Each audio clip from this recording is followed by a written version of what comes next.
একা একা কিছুই ভালো লাগতেছে না। যাই আমার বোনকে বলি যে সে কোথাও ঘুরতে যাবে কি না। ওমা, ও তো দেখি অনলাইনে আছে।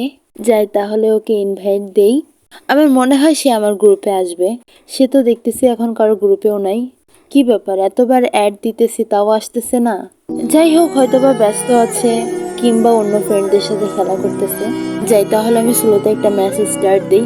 ওয়েট ওয়েট, এটা কি আমাকে বুকড করেছে?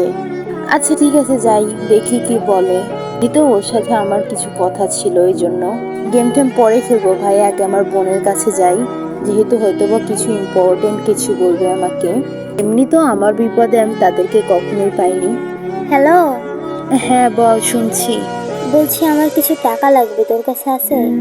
না, টাকা তো আমার কাছে নেই। আর কালকে তো তোরা ঘুরতে গেলে, আমাকে তো কিছু বললি না। না, আমি ভেবেছিলাম যে তোর কাছে হয়তো বা টাকা পয়সা নেই, এই জন্য তোকে আর বলিনি। মানে তুই কালকে ভেবেছিলি যে আমার কাছে টাকা নেই, এই জন্য আমাকে ঘুরতে নিয়ে যাসনি। আর আজকে আমাকে জিজ্ঞাসা করছিস আমার কাছে টাকা আছে কিনা। যাই হোক, ব্যাপার না বোন, আমার কাছে টাকা নেই, না হলে আমি তোকে দিতাম। তোদের সুখের সময় না থাকতে পারলেও দুঃখের সময় আমাকে রাখিস। মানুষ চিনতে বারবারই ভুল করি আমি।